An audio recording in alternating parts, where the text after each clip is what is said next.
Jordan Peterson just delivered what might be the most pretentious, incomprehensible word salad about God that's ever been recorded. We're talking about a man who takes a simple question about whether God exists without humans and turns it into a 10-minute journey through consciousness, metaphysical substrates, and transcendental repositories of reputation. This is peak intellectual fraud in action. So I don't think that they take it with due seriousness from a biological perspective or a phenomenological perspective or a literary perspective or a metaphoric perspective. That'll do for starters. Part of the conception of God that underlies the Western ethos is the notion that whatever God is expressed in the truthful speech that rectifies pathological hierarchies. And that isn't all it does. It also confronts the chaos of being itself and generates habitable order. We're not even 30 seconds in and Peterson is already drowning in his own verbal diarrhea. The truthful speech that rectifies pathological hierarchies. This is what happens when someone takes the simple idea that telling the truth can fix corrupt systems and runs it through an academic pretension machine. Peterson could have just said, God represents moral truth that corrects injustice, but that's way too clear for his brand. He needs you to feel like you're accessing some profound insight that only highly educated people can grasp. The phrase, pathological hierarchies, is particularly revealing. Peterson loves hierarchies when they benefit him, but now suddenly some hierarchies are pathological. Which ones, Jordan? The ones that don't put psychology professors at the top? This is classic academic gatekeeping. Use unnecessarily complex language to make simple concepts sound revolutionary so people think they need your expertise to understand basic moral principles. The whole, whatever God is, qualifier shows Peterson doesn't actually have a coherent definition of what he's talking about, but he's going to spend the next 10 minutes pretending he does. This opening sentence perfectly captures Peterson's entire method. Take a straightforward observation about morality and justice, wrap it in so much pseudo-intellectual packaging that it becomes almost incomprehensible, then present this confusion as evidence of deep thinking. The dogma idea. Okay, so there's the dogma incorporated in the books, but I'm going to throw away the books because the dogma was there before the books. And then the question is, where was the dogma? And the answer was, the dogma was in the cultural practices. Peterson is making the earth-shattering discovery that religious ideas existed before they were written down, but he has to present this like he's uncovering ancient mysteries that previous scholars somehow missed. Where was the dogma? It was in people's heads and behaviors, Jordan. This isn't a profound philosophical puzzle, it's basic anthropology that any undergraduate could explain. But notice Peterson's technique here. He creates these fake dramatic questions so he can provide equally meaningless answers that sound profound. This is intellectual theater at its worst. He's essentially saying, people had religious beliefs and practices before they wrote them down, which is so obvious it barely needs stating, but Peterson makes it sound like he's revealing hidden truths about human culture. And in the agreement that people made with regards to those cultural practices, but it was also part and parcel of the intrapsychic structure that enables us to perceive the world as such. A transcendental internal ethic, something like that, which I would say, by the way, just since we're going down this direction, seems to me to be something very akin to the idea of the Holy Spirit, which is something like the internal representation of a transcendent universal ethic. Here we see Peterson's intellectual colonialism in full display. He takes one of Christianity's most central theological concepts, the Holy Spirit, and reduces it to psychology textbook jargon. Internal representation of a transcendent universal ethic is just an absurdly pretentious way to say conscience, but Peterson can't use simple language because that wouldn't justify his reputation as someone who understands complex spiritual realities better than the religious traditions that developed these concepts over millennia. This is peak academic arrogance. Peterson is essentially telling Christians that he's figured out what the Holy Spirit really is, and surprise, it turns out to be a psychological phenomenon that fits neatly into his secular academic framework. The breathtaking hubris here is that Peterson thinks his psychological interpretation is somehow more accurate or insightful than 2,000 years of Christian theological development. He's not engaging with religious tradition on its own terms. He's absorbing it into his personal worldview and then presenting his translation as if it's a revolutionary insight rather than reductive oversimplification. This reveals Peterson's fundamental approach to everything. He doesn't learn from other disciplines or traditions, he conquers them by explaining them away in terms he's comfortable with.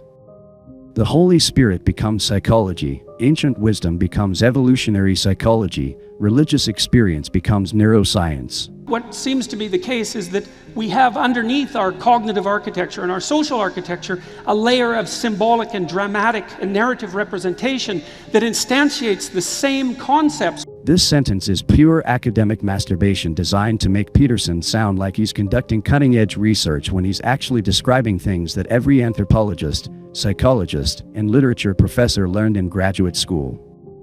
Underneath our cognitive architecture, you mean in our minds? Symbolic and dramatic and narrative representation, you mean stories, symbols, and cultural practices? Peterson is taking the basic observation that humans think in stories and symbols, and wrapping it in so much pseudo-scientific terminology that his audience thinks they're hearing revolutionary insights instead of basic anthropology. The phrase, cognitive architecture, is borrowed from computer science and neuroscience, fields Peterson doesn't actually work in, but he throws these terms around to make his psychological observations sound more scientific and authoritative. Social architecture is equally meaningless, he's just trying to sound systematic and rigorous when he's actually making vague generalizations about human culture. Peterson is making all this shit up as he goes along, trying to sound profound while his brain catches up to his mouth. This is stream of consciousness rambling dressed up with academic vocabulary. Peterson consistently takes simple cultural observations and makes them sound impossibly complex so his audience feels intelligent for following his convoluted reasoning, when they could have understood the basic concepts without any of his elaborate explanatory framework. But in a multi-dimensional context. I've become convinced that the fundamental presuppositions of our very functional cultures, or Western cultures say, are nested immovably in a metaphorical substrate. Nested, immovable in a metaphorical substrate, might be the most pretentious phrase ever constructed in the English language. Peterson is trying to say that Western culture is based on religious stories and symbols, but he can't state this simple fact directly because it doesn't sound impressive enough for someone who charges thousands for speaking engagements. The term metaphorical substrate is particularly hilarious because it's essentially saying, fictional foundation. Peterson is admitting these are just stories while simultaneously trying to make them sound scientifically profound. This is classic pseudo-intellectual behavior. Create elaborate technical-sounding terminology to describe straightforward cultural phenomena so people think you're contributing original research instead of stating obvious facts about human society. The phrase, nested, immovable, suggests some kind of scientific precision, like Peterson has actually measured and located these cultural elements in some objective way, when he's really just making vague observations about how stories influence culture. This is how academic grifters operate. They appropriate scientific language from fields they don't actually work in to make their humanities observations sound more rigorous and authoritative than they actually are. Peterson consistently does this throughout his career, borrowing terminology from neuroscience, computer science, evolutionary biology, and physics to dress up his psychological theories and cultural commentary. And that when you enter that metaphorical substrate, you're in the domain of religious phenomenology. If all humanity were to cease to exist, does God still exist?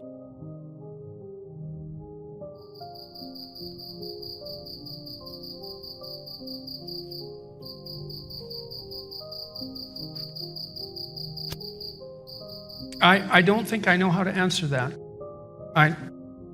It's just, the situation is too hypothetical. I don't think I know how to answer that, would be honest if he just left it there, but Peterson can't admit ignorance without making it sound like the question itself is somehow flawed or beneath his consideration. Too hypothetical. This is a classic thought experiment that philosophers have been engaging with for thousands of years, Jordan. The entire field of philosophy is built on hypothetical questions designed to test our concepts and assumptions about reality.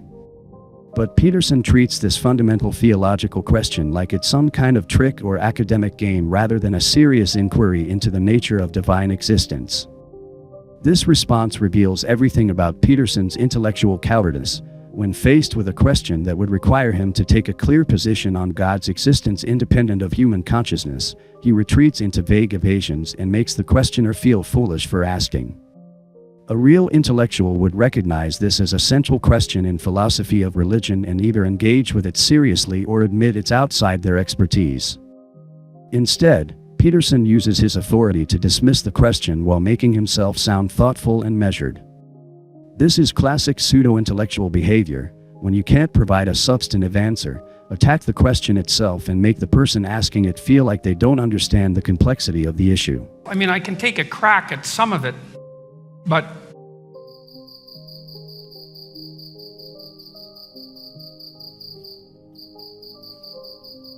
so human beings are characterized by consciousness and by self-consciousness, and the latter in particular seems to be something relatively unique.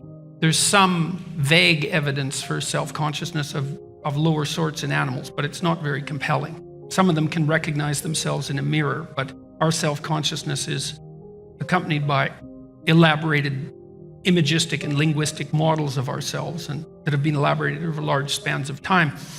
There are lots of elements of being that would disappear if we disappeared. God is how we imaginatively and collectively represent the existence and action of consciousness across time, as the most real aspects of existence manifest themselves across the longest of time frames, but are not necessarily apprehensible as objects in the here and now. This might be the single most pretentious sentence ever uttered by a human being. Peterson just used 50 words to say, God is how we think about consciousness over long periods of time, but he had to make it sound like he's channeling ancient wisdom through advanced scientific understanding.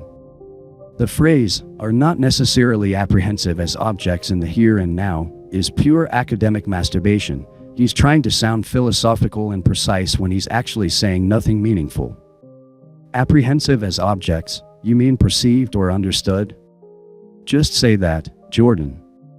This sentence perfectly demonstrates Peterson's core method. Take a simple idea that could be expressed clearly in normal language, then run it through an academic complexity machine until it becomes almost incomprehensible, then present this verbal sludge as evidence of profound insight. Peterson's audience thinks they're accessing deep wisdom when they're actually being fed intellectual junk food. This definition tells us nothing useful about God, consciousness, or time. It's just Peterson showing off his vocabulary while avoiding saying anything that could be evaluated or criticized. This is what happens when someone mistakes obscurity for profundity and complexity for intelligence. Real wisdom makes difficult concepts clearer, not more confusing. So what that means in some sense is that you have conceptions of reality built into your biological and metaphysical structure that are a consequence of processes of evolution that occurred over unbelievably vast expanses of time, and that structure your perception of reality in ways that it wouldn't be structured if you only lived for the amount of time that you're going to live. And that's also part of the problem of deriving values from facts, because you're evanescent and you can't derive the right values from the facts that portray themselves to you in your lifespan, which is why you have a biological structure that's like 3.5 billion years old. If all consciousness was extinguished, the material substrate of the universe would continue unchanged. But I don't really buy that as an argument, because I think that the material substrate, I think that reality is I think that reality is an interaction between what we perceive of as the material substrate and consciousness itself. And so then when you destroy consciousness, you destroy reality. And what that leaves, I don't really understand, because it doesn't have any temporality in any obvious sense. It doesn't have any size in any obvious sense without the introduction of an invisible observer. So lots vanishes without human consciousness and self-consciousness. Now, the problem is, and I think this is the central place where we need to flesh out these ideas, is that you cannot view the world without an a priori structure, and that a priori structure has a dogmatic element. And so you can't just say, well, let's get rid of the dogma, because you can't perceive the world without a structure. God is that which eternally dies and is reborn in the pursuit of higher being and truth. That's a fundamental element of hero mythology. God is the highest value in the hierarchy of values. That's another way of looking at it. God is what calls and what responds in the eternal call to adventure. And now Peterson goes full mystical poetry mode, abandoning any pretense of coherent explanation in favor of dramatic-sounding pronouncements that mean absolutely nothing. That which eternally dies and is reborn in the pursuit of higher being and truth. This reads like someone trying to channel Nietzsche while having a stroke. Peterson is just stringing together spiritual-sounding phrases without any logical connection or clear meaning. The eternal call to adventure, we're discussing the nature of divine existence, not a video game quest narrative. This whole section reveals Peterson's fundamental confusion about what kind of discourse he's engaging in. Is this philosophy? Theology? Psychology? Poetry? He's mixing genres randomly, throwing out these mystical definitions like he's performing some kind of intellectual seance instead of providing coherent analysis. The tragic irony is that Peterson has identified real human experiences, the search for meaning, moral intuition, the role of narrative in shaping identity, but instead of offering clear insights or practical wisdom, he's created this elaborate verbal maze that keeps people wandering without ever reaching useful conclusions. This is intellectual masturbation disguised as profound teaching, designed to make his audience feel like they're accessing ancient secrets when they're actually being fed meaningless word salads dressed up with spiritual terminology. God is the voice of conscience. God is the source of judgment and mercy and guilt. God is the future to which we make sacrifices and something akin to the transcendental repository of reputation. God is that which selects among men in the eternal hierarchy of men. What we just witnessed represents the complete intellectual bankruptcy of modern pseudo-scholarly discourse. Peterson has demonstrated every single technique used by academic grifters to monetize confusion while providing zero actual insight or practical value to their audience. The fundamental problem with Peterson's entire approach here is that he's treating his own confusion and inability to provide clear answers as if they were evidence of profound wisdom. When asked a direct question about God's existence independent of human consciousness, instead of engaging with the actual philosophical and theological implications, Peterson retreats into an elaborate maze of unnecessarily complex language designed to obscure his lack of substantive answers. Peterson's method is based on a simple but effective take basic human experiences and universally understood concepts, wrap them in as much academic jargon as possible, then present this artificial complexity as evidence of revolutionary insight. People have moral intuitions becomes internal representation of transcendent universal ethics. Culture is based on stories becomes nested immovably in metaphorical substrate. God represents ultimate meaning becomes how we imaginatively and collectively represent the existence and action of consciousness across time.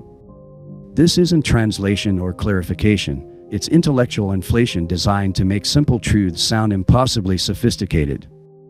The most damning aspect of Peterson's performance is how he consistently avoids actually answering any of the questions posed to him while making his evasions sound thoughtful and measured. When pressed on fundamental theological questions, instead of providing clear positions or admitting the limits of his knowledge, he creates verbal smoke screens that make his audience feel like they're encountering profound complexity when they're actually witnessing intellectual cowardice. Peterson's string of mystical definitions at the end reveals the core problem with his entire approach. He offers multiple contradictory characterizations of God: eternal death and rebirth, highest value, call to adventure, voice of conscience, without any coherent framework connecting them or any clear criteria for determining which definition applies when. This isn't systematic theology or rigorous philosophy, it's free association with spiritual vocabulary designed to sound profound without committing to any testable claims. Peterson has identified genuine human concerns: the search for meaning, the role of moral frameworks, the relationship between individual psychology and cultural narrative, but instead of providing clear analysis or actionable guidance, he's created an elaborate intellectual performance that keeps people engaged without ever delivering useful insights. His audience walks away feeling like they've encountered wisdom when they've actually been fed elaborate confusion disguised as profundity. Peterson represents everything wrong with contemporary intellectual culture: the elevation of complexity over clarity, the confusion of obscurity with depth, the substitution of impressive-sounding terminology for actual understanding, and the monetization of intellectual insecurity. He's created a career out of making obvious observations sound revolutionary and simple questions sound impossibly complex. The real test of any intellectual framework is whether it provides actionable insights that improve people's understanding or decision-making capabilities. Peterson's theological word salad fails this test completely. After listening to his rambling about metaphysical substrates, transcendental ethics, and eternal calls to adventure, his audience is no better equipped to understand God, meaning, consciousness, or their place in the universe. They're just more confused, but they feel intelligent for following his convoluted reasoning. This is what intellectual grifting looks like in its most sophisticated form, creating the appearance of profundity through verbal complexity while providing no actual wisdom, practical guidance, or clear understanding. Peterson has monetized the gap between people's hunger for meaning and their ability to think clearly about complex topics. He exploits the natural human tendency to mistake complexity for intelligence and obscurity for depth. Peterson's success reveals something disturbing about modern intellectual culture: how easily people can be convinced they're accessing profound wisdom when they're actually consuming elaborate nonsense. His ability to build a massive following while saying essentially nothing of substance demonstrates how desperately people want to believe they're encountering deep truth, even when what they're really getting is academic performance art designed to make them feel intelligent without actually teaching them anything useful. The bottom line is brutally simple. If someone needs 500 words of technical jargon to express an idea that could be communicated clearly in 50, they're either incompetent or they're deliberately trying to deceive you. Peterson's God Ramble is a masterclass in the latter, using artificial complexity to hide the absence of actual content while charging premium prices for the privilege of being systematically confused by someone with impressive credentials. Peterson has turned intellectual confusion into a lucrative brand, and his audience has become complicit in their own deception by mistaking their struggle to follow his meaningless reasoning for evidence that they're encountering profound truths. This isn't education or enlightenment, it's intellectual exploitation disguised as wisdom.